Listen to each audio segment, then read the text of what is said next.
Chaque soir, dans Smart Bourse, 3 experts sont là pour nous éclairer sur ce qui se passe sur la planète finance. On est ravis d'accueillir Bastien Druc. Bonsoir, Bastien. Bonsoir. Vous êtes responsable des études et de la stratégie de CPR AM. Bienvenue à vous. Oui. À vos côtés, Adrien Dumas. Bonsoir, Adrien. Bonsoir. Vous êtes directeur des investissements de Mandarine Gestion. Bienvenue. Et enfin, Axel Bod. Bonsoir, Axel. Bonsoir. Vous êtes directeur de la stratégie marché chez Ostrom AM. Tiens, on en profite. On dit tout de suite, Bastien, que vous avez commis un nouveau petit bouquin qui s'appelle Les tendances en 50 graphiques. Pourquoi ce choix d'avoir privilégié le graphique, voilà, c'est de l'illustration? Parce que le monde d'aujourd'hui est quand même assez complexe. Il y a pas mal de méga tendances qui sont très différentes entre elles, qui sont très, très différentes entre elles. Et je pense qu'il faut faire un effort de pédagogie sur toutes ces grandes tendances qui affectent chacun de nous, hein, les citoyens, les investisseurs, les décideurs politiques. Et je pense que parfois des bons graphiques bien choisis peuvent permettre d'éclairer finalement sur des grandes tendances économiques comme la démographie, la transition énergétique, les impacts de l'intelligence artificielle sur la société, sur le marché du travail, etc. etc. Ouais, un croquis vaut un grand discours, disait Napoléon. Bon, c'est attribué à Napoléon. Ce qui est intéressant, c'est que sur la couverture, on voit, alors je ne sais pas si on le voit très bien, voilà, un graphe qui descend et qui remonte subitement. Et ça, Vous l'avez reconnu ? c'est les tarifs. C'est les droits de douane C'est les droits de douane américains. Ouais. Les droits de douane moyens appliqués aux États-Unis depuis le début du XXe siècle. Et puis, quand ça remonte, c'est l'effet Trump avec la nouvelle guerre commerciale depuis cette année. Ouais, le jump, là, 15%, on va y revenir ensemble. Messieurs, justement, je vous propose de démarrer avec les États-Unis. Demain, on l'a dit, on attend ce chiffre, les non-farm payroll, donc l'emploi hors agricole.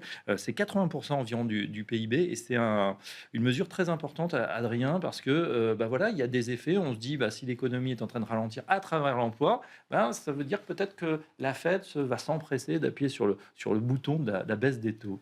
Oui, c'est la grande question du moment, c'est est-ce que le marché de l'emploi continue un petit peu à se détériorer et quelle réaction aura la Banque centrale. Alors, je crois qu'il n'y a pas de grand débat sur ce que va faire la Réserve fédérale dans une semaine. Rappelez-vous aussi que sur les chiffres de l'emploi, Donald Trump avait mis beaucoup de pression à l'organisme qui collecte les informations, puisqu'il a décidé de changer une partie des équipes qui sont censées collecter ces informations pour s'assurer, j'allais dire que les chiffres vont un peu dans le sens de la rhétorique et de l'histoire qu'il veut raconter, qui est il faut absolument que les taux baissent aux États-Unis. Oui. Tout ça, mais dans le contexte de la question de l'indépendance de la Fed, qui devient un de ces sujets un peu ardents de l'été, avec la pression qui est mise sur Lisa Cook pour quitter la Fed. En tout cas, Donald Trump essaie de tout faire pour la faire sortir, afin de prendre une emprise plus marquée sur la Réserve fédérale et dans la perspective d'un renouvellement du chairman, puisqu'on attend une nomination ou un nom d'ici l'automne, je crois que c'est ce qui a été annoncé en fin d'été, et qui doit permettre, en tout cas c'est comme ça que Donald Trump l'envisage, de prendre un peu plus de pouvoir sur cet organisme qui jusque-là est principalement resté indépendant, qui pose beaucoup de questions sur la trajectoire des taux et est-ce que les quasiment 6 baisses de taux qui sont attendues d'ici 2025 fin 2026 par le marché sont pilotées par une nouvelle l'administration politique, c'est-à-dire une vraie perte d'indépendance, ou est-ce que c'est les statistiques économiques et la dégradation de la situation économique aux États-Unis qui nous emmènera dans ce scénario? Donc c'est, oui, je pense, un des éléments qui viendra confirmer ou infirmer le scénario dans lequel le marché... D'autant, Axel Bott, qu'on rappelle, le mandat de la Fed, il est double, c'est, contrairement à la BCE, c'est l'emploi et l'inflation, mais l'emploi est une composante très importante. Oui, c'est normalement équilibré entre les deux et il y a même historiquement un troisième objectif qui était la modération des taux longs, qui est un peu tombé en désuétude avec la désinflation depuis les années 80 et toute la modération qui a suivi les politiques de Volcker et qui pourrait être peut-être remise au goût du jour si on voit la poursuite des tensions qu'on a sur les taux longs. Mais c'est vrai que l'emploi va jouer un rôle central. Il y a une inflexion dans le discours de Powell à Jackson Hole qui reprend un petit peu l'argument de Christopher Waller de dire que les tarifs sont un épiphénomène singulier et qui ne va pas engendrer de l'inflation puisque ça détruit de la demande, puisque ça a un impact sur le marché du travail, etc. Ce qui est plus ou moins vrai d'ailleurs, puisque la politique tarifaire de Trump, elle a été multiple et imprévisible et on peut y revenir. Et effectivement, là, on peut aussi prendre l'argument qui était celui du président de la Fed d'Atlanta, qui est de dire en fait, on ne sait pas où on en est et cette incertitude qui perdure va avoir un effet économique plus important, y compris à la hausse sur les prix. Et les derniers chiffres d'inflation ne sont pas très bons d'ailleurs, et concernent surtout d'ailleurs des catégories de prix qui ne sont pas spécifiquement... Lesquelles ? beaucoup de services, Oui. les prix de la santé, c'est des choses qui ne sont pas directement liées en fait à la politique tarifaire de Trump. Donc certes, cet effet tarifaire a un impact qui est peut-être un peu plus mesuré qu'on pouvait le craindre, en tout cas en première lecture. On verra s'il est, c'est peut-être tout simplement pas encore visible, hein, ça peut simplement prendre plus de temps. Mais en parallèle de ça, on a un certain nombre de services principalement dont les prix continuent d'augmenter assez vite. Et c'est une problématique qui est beaucoup plus difficile à appréhender pour la Réserve fédérale. Et ce, malgré le fait que beaucoup de consommateurs ont arbitré Oui. tout ce qui n'était pas du ressort de la consommation discrétionnaire. Hein, on le voit dans la fréquentation des restaurants, dans la fréquentation des services liés aux vacances, tous les loisirs, etc. Et les services qui restent en très forte demande sont la santé, etc. Et d'ailleurs, c'est un des motifs en parallèle de la non-amélioration du déficit public, parce que quand on regarde les transferts, notamment médicaux, qui sont faits, et puis les transferts en ménage en général, c'est ça qui continue de maintenir des déficits élevés. Donc en fait, le discours de Powell, c'est très focalisé sur cet effet tarifaire pour essayer de minorer l'impact inflationniste à court terme et prendre le pli de la situation de l'emploi, ce qui est assez naturel. On voit bien que les chiffres qui étaient publiés jusqu'à présent ne cadraient pas bien avec le discours des boîtes, qu'on peut voir au travers des commentaires dans les enquêtes ISM et autres. Et on le voit encore, celle d'aujourd'hui avec l'ISM des services, la composante emploi reste extrêmement faible. Donc on a bien un marché de l'emploi qui est à l'arrêt. Est-ce que la baisse des taux est susceptible de changer ça? C'est pas sûr du tout, parce que les conditions financières par ailleurs sont très accommodantes.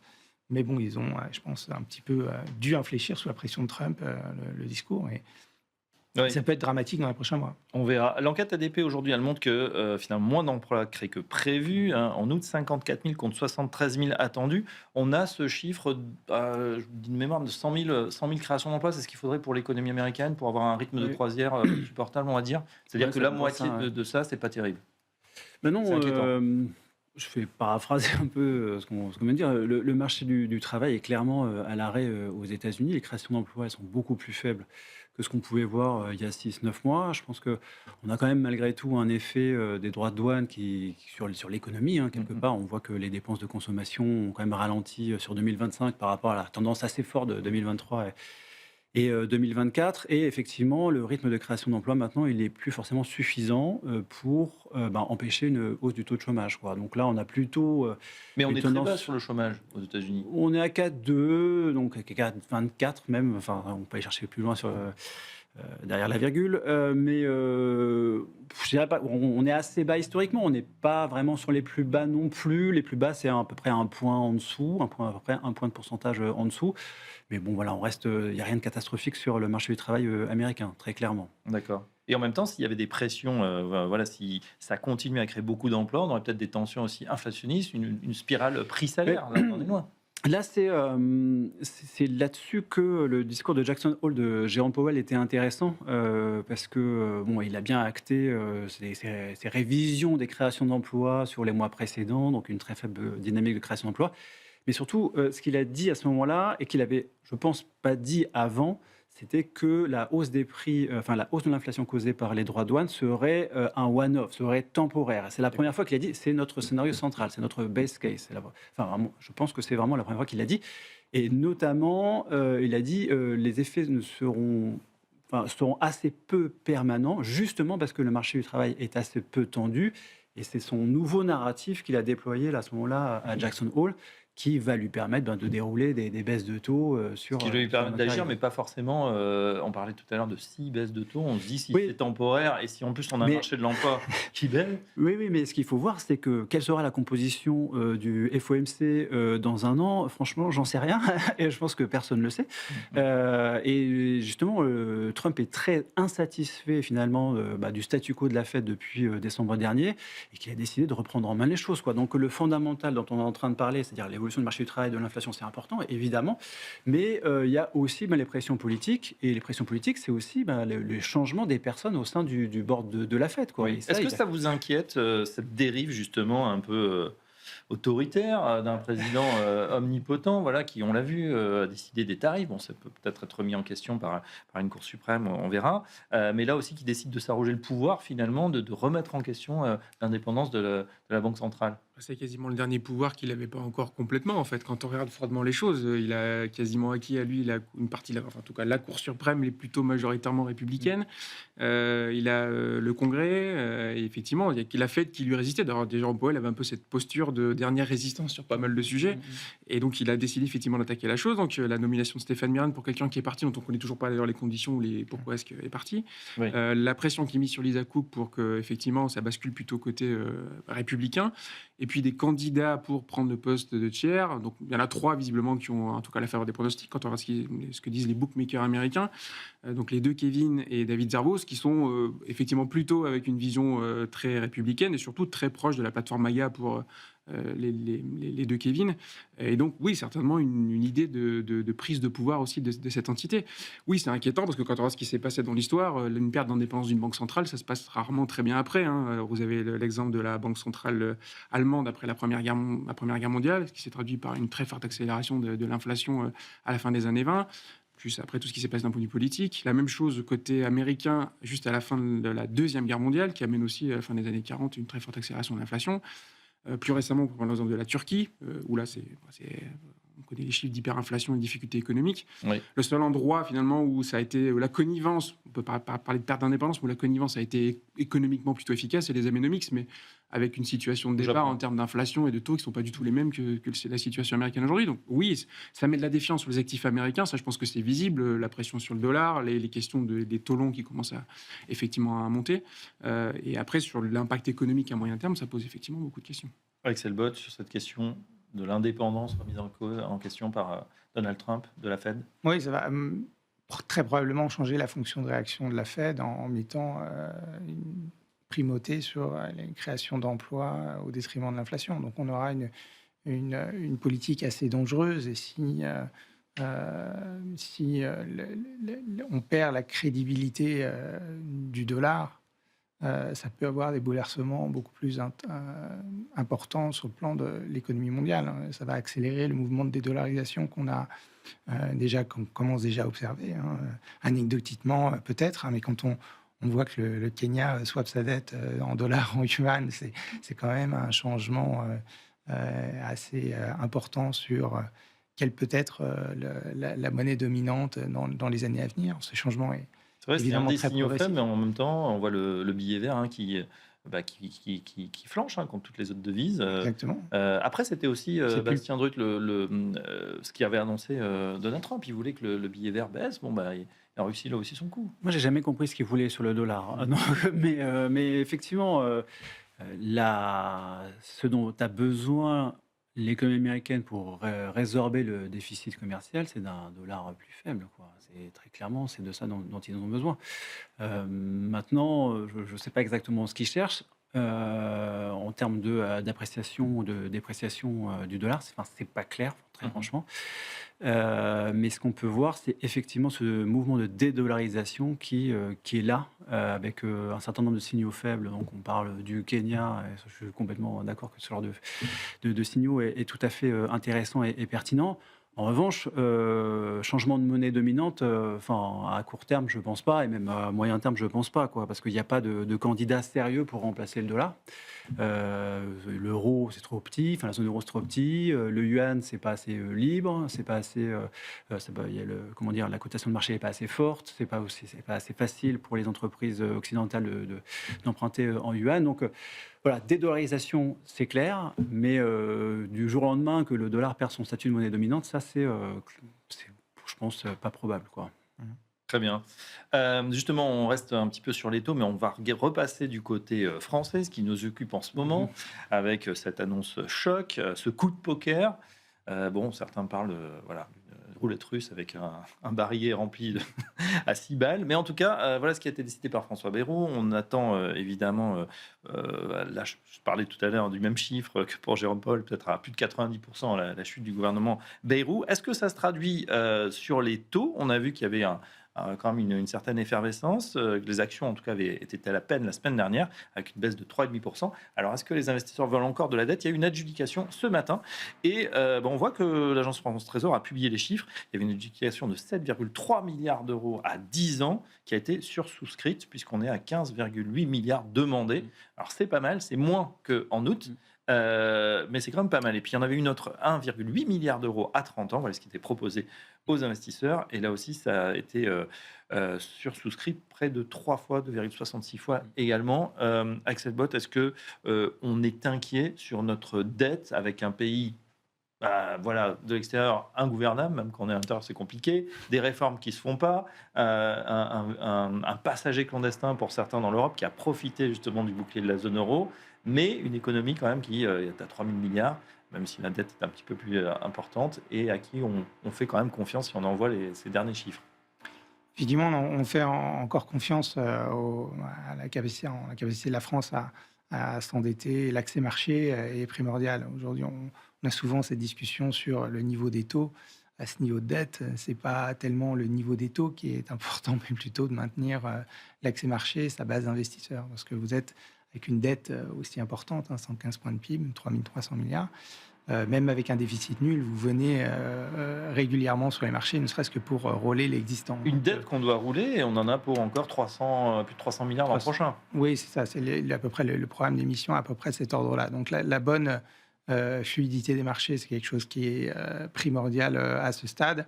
Est-ce qu'on est inquiet sur la capacité de la France à faire de la consolidation budgétaire? Évidemment. Enfin, je pense que le rating est inéluctablement sur une tendance de dégradation et probablement on a Fitch. Alors, on aura le bénéfice du doute, je pense, le 12 septembre, et ensuite il y a Moody's, je pense, en octobre, et puis S&P en novembre, qui ont respectivement, je pense, l'intention d'abaisser soit les perspectives, soit d'abaisser la note française. Qu'est-ce qui se passe quand on abaisse la note? Mécaniquement, ça va coûter plus cher?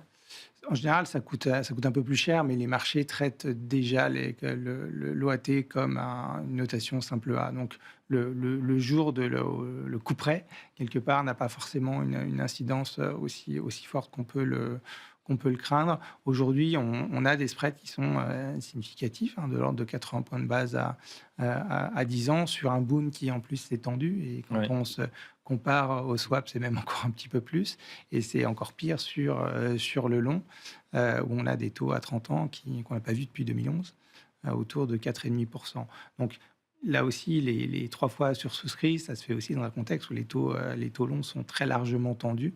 Donc, c'est une bonne nouvelle, puisque la dynamique de stress financier, c'est toujours ça. Vous avez, à un moment, la hausse des taux finit par décourager les créanciers qui s'en détournent en se disant que là, on tombe dans une autre logique de spirale délétère. Mais on n'est pas encore à ce point-là si on croit qu'on a réussi, si on voit qu'on a réussi. Pour l'instant, ça tient. On nous fait encore confiance. Adrien Dumas, c'est parce qu'on sait qu'on a la capacité de lever de l'impôt facilement, finalement, au pire, s'il manque un peu d'argent. Oui, je pense qu'à ce stade, il n'y a pas encore de doute sur la soutenabilité de la dette française. C'est exactement ça. Et on connaît aussi tout l'arsenal qui a été déployé au sein de la BCE pour les quelques questions passées sur des sujets de dette souveraine qui rassurent un investisseur international. Ça, c'est évident. Ça permet aussi quand même d'embarquer des rendements pour des investisseurs qui n'ont pas tué le mark-to-market, qui sont assez intéressants aussi. Et de souvenir, je ne crois pas que les adjudications avant un événement crédit important sont des signaux spécifiques sur la crainte ou pas à court terme du fait qu'il y ait un moment de décrochage ou une grosse question. Donc il faudra continuer à suivre ça de près. Il n'y aura pas de moment Liz-Truss, comme on dit, avec cette politique en britannique. Je ne le vois pas encore, mais on ne sait pas où va nous emmener la situation effectivement après le 8. Je crois qu'il y a eu le président de la République est sorti aujourd'hui en disant qu'il visait pas une dissolution et qu'il avait plutôt envie d'essayer de trouver une autre solution. Donc ça, je pense que ça a apporté aussi un peu de calme. Aujourd'hui, on le voit, les actions françaises ont retrouvé un peu alors même si l'effet Sanofi qui compense un petit peu, mais un peu de stabilité. On sent que les échanges politiques ont repris un peu, mais oui, il y a évidemment plein de questions sur la table. Oui, c'est vrai que ça se reprend aujourd'hui du côté du CAC 40, alors qu'on vient de clôturer légèrement dans le rouge. Pourquoi? Par rapport à nos amis européens, c'est vrai qu'il y a Sanofi qui baisse beaucoup, et puis il y a le luxe aussi, LVMH là, qui baisse avec une mauvaise notation du côté de Jefferies. Sur les taux, Bastien Dreux, c'est vrai, sur les taux français, pas d'inquiétude. Alors économiquement, politiquement, c'est vrai que c'est un peu embêtant, on l'a mesuré hein, sur le terrain avec les chefs d'entreprise la Ouais. semaine dernière qui s'étaient réunis au MEDEF. Eux, ils sont inquiets. Pour les marchés, ça a l'air un petit peu moins grave finalement au marché qui regarde au côté international. Ouais, comme le disait Axel juste avant, le fait que ces émissions se soient bien passées dans un contexte de taux qui ont grimpé quand même sur la dernière semaine, ça c'est une très bonne nouvelle. Et j'ajouterais que c'est une très bonne nouvelle dans le contexte fondamental de marché obligataire européen actuel, parce que la BCE est en plein quantitative tightening, hein, il n'y a plus beaucoup de gens qui en parlent, mais la BCE remet des quantités d'obligations souveraines très importantes sur le marché. Et là, j'avais fait un... C'est-à-dire, c'est l'inverse, c'est ce qu'on précise, hein, le tightening, Oui, c'est l'inverse d'avant où elle achetait, elle était finalement achetée exactement. en dernier ressort. Là, elle les remet, c'est-à-dire, elle ne rachète plus. C'est-à-dire qu'elle ne rôle pas ses détentions. Quand les D'accord. titres arrivent à maturité, elle ne rachète pas des obligations souveraines et c'est le marché entre guillemets privé ou le marché hors eurosystème qui est obligé d'acheter, enfin qui achète ces obligations. C'est plutôt une bonne nouvelle. On se dit que le marché, ça y est, fin de la politique à taux zéro. Finalement, la BCE n'est plus en soutien. Elle permet aussi, s'il y a une nouvelle crise, de retrouver un peu de latitude. Sur ce plan-là, tout à fait. La BCE se recrée des marges de manœuvre pour un éventuel futur quantitative easing, ça c'est très clair. Mais ce que je voulais dire juste précédemment, c'est que le contexte actuel, c'est qu'on a des États qui émettent de la dette pour financer les déficits, mais en plus de ça, les marchés doivent absorber ce que la BCE remet sur le marché. D'accord. Et quand on regarde ce que représente cette quantité-là sur les 12 derniers mois, on a quelque chose pour les obligations de long terme de l'ordre de 1 000 milliards d'euros, ce qui fait un peu plus de 6% du PIB. Et ça, c'est quelque chose qu'on n'a pas vu depuis le début des années 90. Quoi. Donc, on a vraiment une phase de test pour les marchés obligataires européens. Est-ce que le marché est capable d'absorber d'aussi grandes quantités d'obligations? Et la réponse, pour l'instant, est oui. Quoi. Et d'ailleurs, et dans ce contexte qui est difficile pour les obligations européennes, la France arrive malgré tout, à effectuer des émissions de façon tout à fait correcte, voire bonne. Ah oui. Donc ça, c'est vraiment une bonne nouvelle. Certains disent après que voilà, on est un grand pays quand même, on fait partie Du G7. du G7 et puis on est leader de la construction européenne, donc on va quand même réussir à un moment à être intelligent, à s'en sortir. Et donc finalement, une dette aujourd'hui à 30 ans, c'est quand même pas mal, à 4%, un petit peu plus, ça peut être intéressant. Axel, justement, Axel Bott, là, on passe sur la microéconomie avec cette déception aujourd'hui sur Sanofi, voilà, un des géants de Big Pharma. Non, Non, ça ne va pas m'inspirer des masses. Qui veut en parler? Adrien Dumas, vous avez suivi un petit peu cette Oui, un affaire? petit peu. On le sait tous, hein, Sanofi, c'est un des laboratoires en Europe qui patine énormément en termes d'innovation. Donc, ils avaient raté pas mal de vagues. Je vous rappelle quand même qu'il y a 10 ans, c'était le grand leader des traitements du diabète et qu'entre-temps, il y a un leader danois qui a pris le leadership et qui a sorti quasiment complètement Sanofi de ce marché, enfin en tout cas de l'insuline. Oui, on attend des nouveaux relais de croissance importants pour Sanofi qui consacre quand même beaucoup de son cash flow à de la R&D et à de l'innovation. Et malheureusement, effectivement, les derniers résultats sont plutôt à chaque fois un peu décevants. Donc là, spécifiquement, effectivement, sur les sujets d'eczéma, on attendait grosso modo 3 milliards de chiffre d'affaires de potentiel pour ce produit à horizon 2026-2027. C'est quasiment 8-10% du chiffre d'affaires potentiel de Sanofi. Donc Ouais, ça aurait été un méga blockbuster, comme on dit. Hein. Les Exactement. blockbusters, C'est important. Et $1 milliard. je pense voilà, ça finit de lasser les investisseurs qui attendent que Sanofi arrive enfin à montrer sa capacité à innover et à se différencier en termes de R&D. Et pour l'instant, effectivement, les résultats sont décevants. Ouais. Et d'ailleurs, c'est un titre, c'est vrai, un peu fond de portefeuille, hein, défensif. Donc, quand il se passe des choses, en général, on se réfugie sur la santé. Mais c'est vrai que c'est assez décevant. Le cours boursier, là, il évolue pas depuis des années et des années. Alors, c'est un secteur qui est quand même beaucoup sous pression depuis 1 an et demi, notamment côté américain. Je rappelle que le marché américain prend quasiment 80% des profits de l'industrie pharmaceutique et on a à la tête une administration qui cherche à baisser les prix des médicaments, à revoir le fonctionnement des remboursements et le marché chinois qui lui aussi se structure avec l'objectif de faire des appels d'offres pour essayer de baisser les prix. Donc c'est quand même une industrie qui est quand même beaucoup sous pression depuis 1 an et demi. Charge au labo de montrer leur capacité d'innovation pour maintenir des prix et proposer des classes thérapeutiques qui sont intéressantes et qui adressent des grands sujets. Les piles anti-obésité, les piles anti-obésité ont montré la capacité à répondre à des besoins Là, dans ces cas-là, il y a des marchés potentiels très importants. Mais il Ouais, faut tout innover. à fait. Bon, on suivra ça effectivement. Alors, on revient non pas sur les valeurs en direct, mais sur l'allocation action. C'est vrai qu'en cette rentrée, avec ces incertitudes, bon, là, tout le temps sur le marché, c'est vrai que c'est difficile de dire, voilà, on est sûr de quelque chose. Mais c'est vrai qu'on est peut-être tenté d'affaler un peu les voiles, de se dire, tiens, en ce moment, en plus, l'obligataire paye à nouveau. Est-ce qu'il vaut mieux pas réduire les actions, se positionner plus sur les obligations, revoir son mix finalement?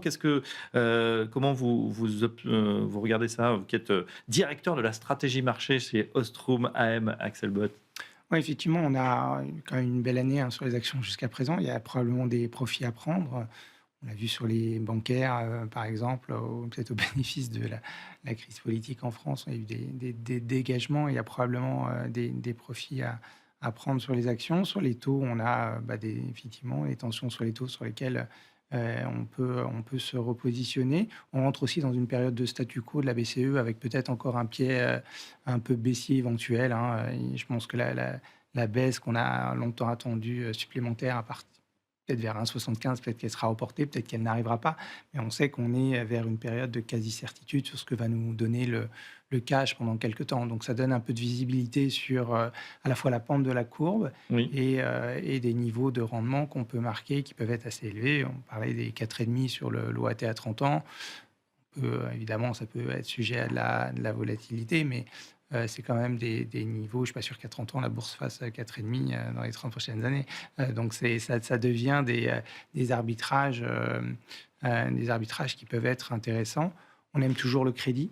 oui. Le crédit, on le voit, hein, même si les spreads se sont rétrécis un peu au cours de l'été, encore une fois, je pense qu'il n'y a pas vraiment de catalyseur pour que ça s'écarte beaucoup dans un environnement de croissance pas trop forte, sans trop de fusion-acquisition, sans trop de dégradation des métriques de crédit. Donc, c'est un environnement qui est assez sain pour le marché du crédit. Sur le high yield, on peut être un petit peu plus réservé compte tenu des niveaux de valorisation atteints, même si le haut du panier du high yield offre encore pas loin de 180 points de base par rapport au Bund, donc par rapport à la courbe allemande. Donc ça reste D'accord. une prime malgré tout, même si historiquement elle est plutôt faible, hein. Maintenant, et pire encore sur l'équivalent américain, où là on a vraiment sur des niveaux de spread qui sont sans doute insuffisants. Donc en ce moment, pas de rebalancing vers soit le crédit, soit le Le- AT. On peut rester sur les actions? Je pense qu'il y a une petite inflexion à faire quand même vers les niveaux de taux pour marquer des taux finalement assez attrayants aujourd'hui.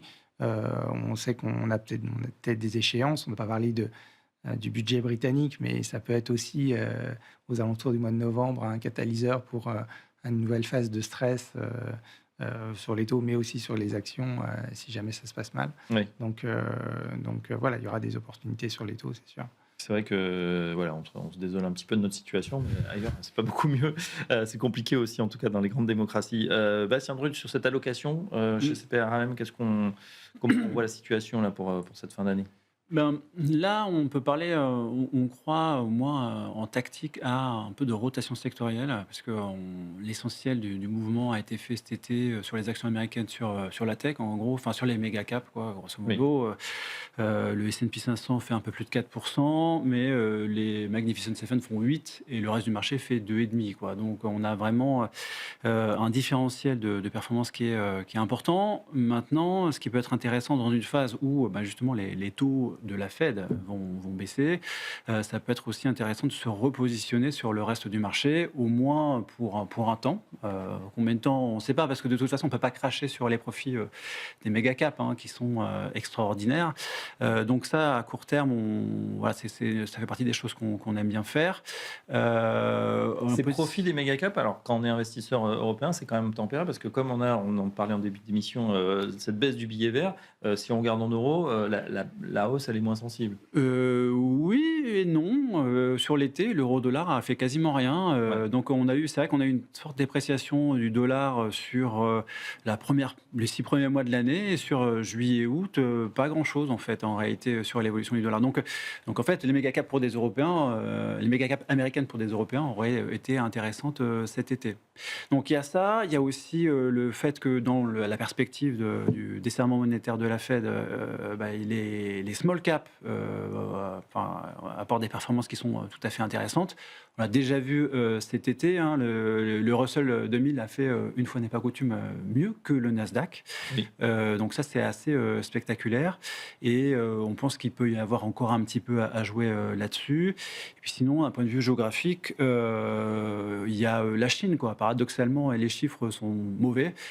Même, c'est très médiocre en fait la conjoncture chinoise. L'économie chinoise. Ah oui, c'est Ouais. très médiocre. On voit, là, il y a eu 2 mois de suite de contraction des ventes au détail. On n'avait pas vu ça depuis 2022 et les confinements à répétition. Donc là, c'est vraiment dans une mauvaise posture. Il y a la guerre commerciale en plus, mais il y a, qui vient aggraver ça. Mais il y a aussi surtout le marché immobilier, quoi. Enfin, la crise immobilière n'est pas finie, voire ça s'est réaggravé récemment. Et ça a produit des effets richesse qui sont très négatifs pour le consommateur chinois.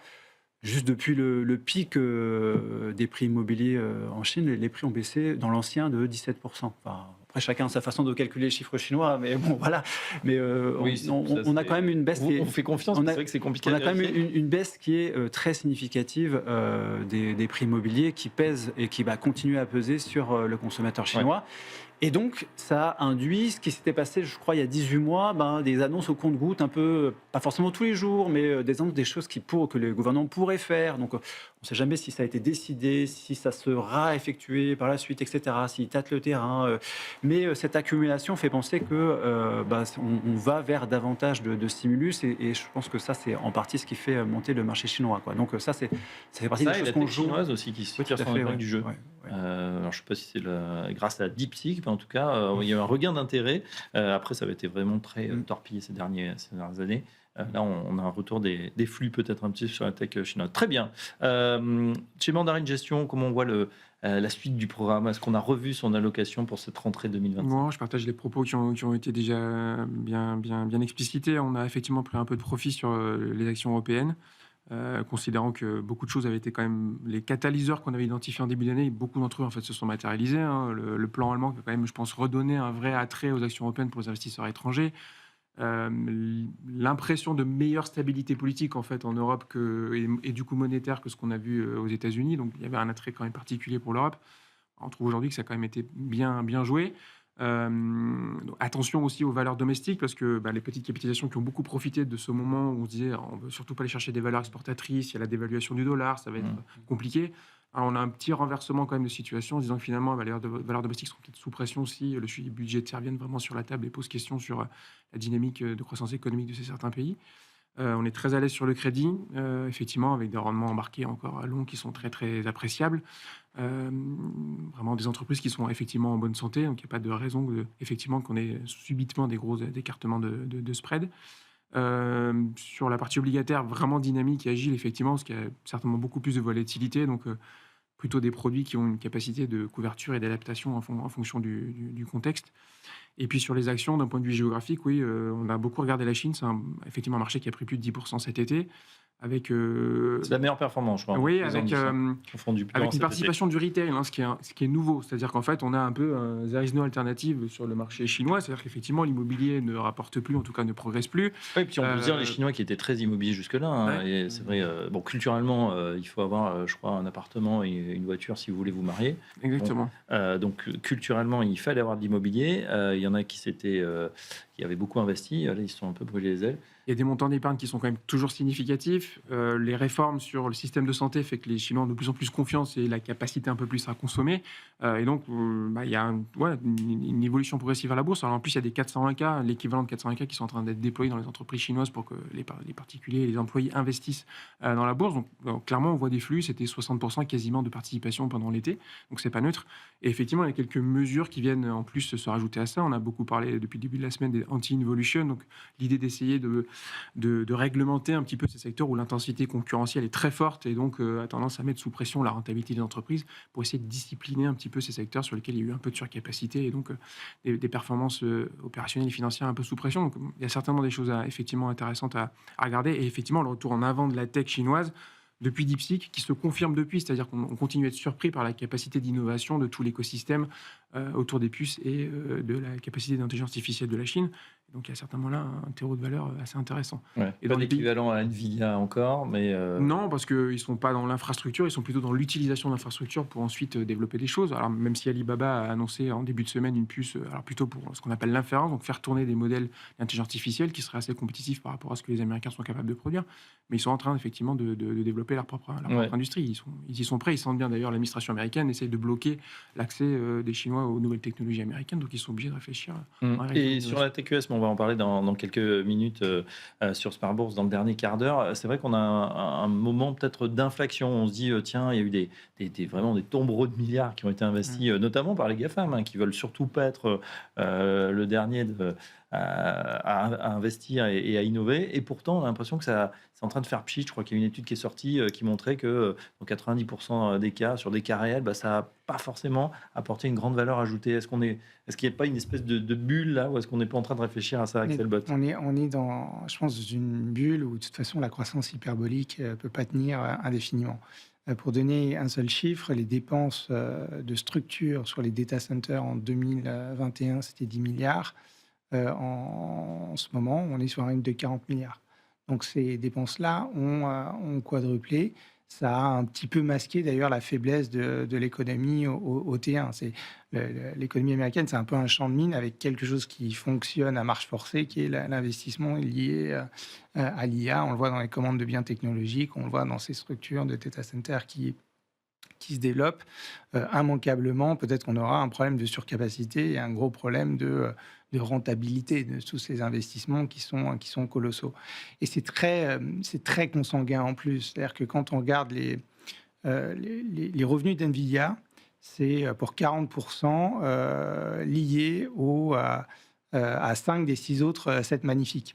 C'est-à-dire que vous avez une sorte de spirale vertueuse, mais qui est une spirale qui peut aller aussi dans l'autre sens si jamais la rentabilité finit par décélérer, ce qui est infiniment probable en fait, c'est surtout si on a des éléments disruptifs comme DeepSeek a pu l'être en début d'année. Donc, quelle va être la rentabilité de tout ce capital investi dans ces secteurs-là? Peut être beaucoup plus faible que ce qu'on croit actuellement et les multiples vont en souffrir immanquablement. Et la danger, on se souvient de DeepSeek, en une journée, on a perdu 1000 milliards, je crois, avec ce creux, même si, bon, c'était un phénomène. assez vite quand même. Bastien Drull, juste sur cette question également. Sur le rapport TQS. du MIT, là, c'est le rapport du MIT sur les 95%. En fait, c'est une étude qui a été faite sur 300 entreprises. Des cas réels, encore. Oui, des cas réels. Et on a regardé finalement dans quelle mesure leur utilisation de l'IA avait permis de dégager des profits ou pas, quoi. Et dans 95%, ça n'était pas le cas. Mais ce rapport n'était pas aussi négatif que ça, parce qu'il montrait bien, ce rapport, qu'il y avait une augmentation de la productivité individuelle des personnes qui utilisaient l'IA générative, donc c'était l'IA générative, mais les entreprises ne savaient pas encore comment en tirer profit, quoi. Donc en fait, il y a une sorte de grande réflexion à avoir dans les entreprises, quoi, peut-être des pédagogies, etc., sur comment faire en sorte que les entreprises tirent profit finalement de ces gains de productivité qui, eux, sont réels, comme le montre cette enquête-là, quoi. D'accord. Voilà. Ouais, effectivement. Bon, en tout cas, oui, il y a encore des choses qui sont faites sans IA, par exemple. Se retrouver sur un plateau de télé et discuter. Je garantis aux spectateurs que les gens sont vraiment avec moi, ce ne sont pas des avatars. On remercie nos invités. Bastien Drull, merci. On remonte votre petit bouquin, Les tendances éco en 50 graphiques. C'est très bien, ça se lit facilement. On apprend plein de choses. On attend bien sûr les ouvrages, messieurs, d'Axel Bott et d'Adrien Dumas. Merci en tout cas à vous deux d'avoir participé. Axel Bott, je rappelle que vous êtes directeur de la stratégie marché chez Ostromaem. Merci de votre participation. Adrien Dumas, directeur des investissements de Mandarin Gestion, et Bastien Drull pour CPR AM. Voilà, merci à vous tous. On continue l'émission. On va reparler dans un instant de la tech US. Quelles sont les tendances pour cette rentrée 2025? À tout de suite.